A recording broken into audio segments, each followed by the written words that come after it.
Olá, irmão e irmã, bem-vindo ao nosso momento Partilhando a Palavra. Hoje iremos refletir o Evangelho do 25º domingo do tempo comum. Temos como evangelho proposto o Evangelho de Mateus, que era um cobrador de impostos. E essa parábola que iremos tratar, a parábola dos trabalhadores enviados à vinha, de certa forma, fala sobre dinheiro. A parábola, resumidamente, a grosso modo, relata o seguinte: o reino dos céus é como a história de um patrão que sai para contratar trabalhadores para a sua vinha. Os primeiros, ou seja, o primeiro grupo, foram contratados e enviados para trabalhar na vinha por 1 moeda de prata por dia. O patrão sai novamente por volta das 9 da manhã, meio-dia e às 3 da tarde, e encontra outras pessoas desocupadas e envia elas para trabalhar na sua vinha e promete pagar o que for justo.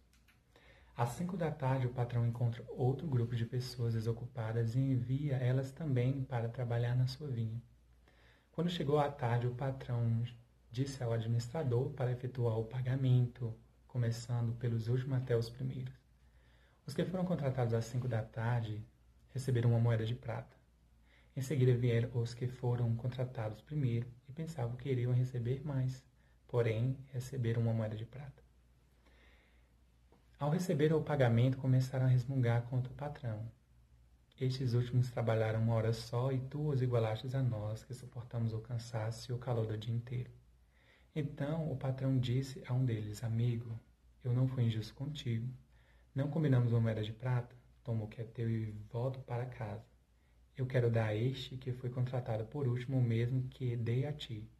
Por acaso não tenho o direito de fazer o que quero com aquilo que me pertence, ou estás com inveja porque estou sendo bom?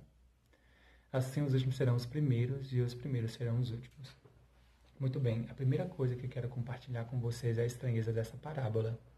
Percebeu que no primeiro momento o patrão parece ser injusto com os que foram chamados primeiro, pois eles começaram a trabalhar cedinho até o fim da tarde, suportando o cansaço e o calor do dia inteiro, e receberam 1 moeda de prata, exatamente o mesmo valor pago aos que foram chamados por último, que trabalharam apenas 1 hora e não enfrentou o calor do dia como os primeiros. Agora eu pergunto, que patrão faria isso?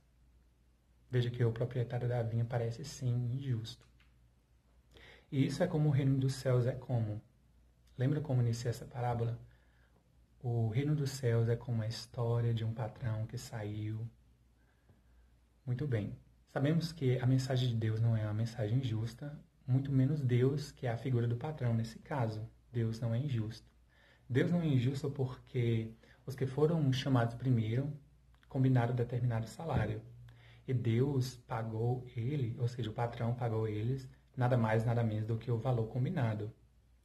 E também o dinheiro pertence ao patrão. Ele possui o direito e a liberdade de fazer o que quiser com aquele dinheiro. O problema está quando eu vejo a riqueza de alguém e desejo pegar isso para mim, ordenando como deveria ser distribuída essa riqueza, como se isso me pertencesse. O trabalhador estava com inveja daquilo que não o pertencia. Lá no versículo 15 vai dizer o seguinte, o versículo 15 até o versículo 16 vai falar o seguinte: estás com inveja porque estou sendo bom? Assim os últimos serão os primeiros e os primeiros serão os últimos.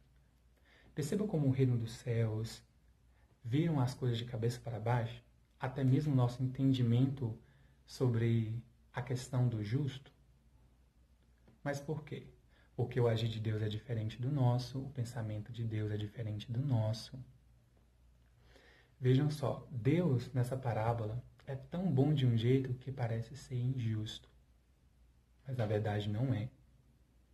A propósito, nós também podemos cometer o pecado da inveja quando olhamos para os talentos, os dons e capacidade dos outros, se não entendemos o porquê Deus abençoou mais determinada pessoa do que me abençoou.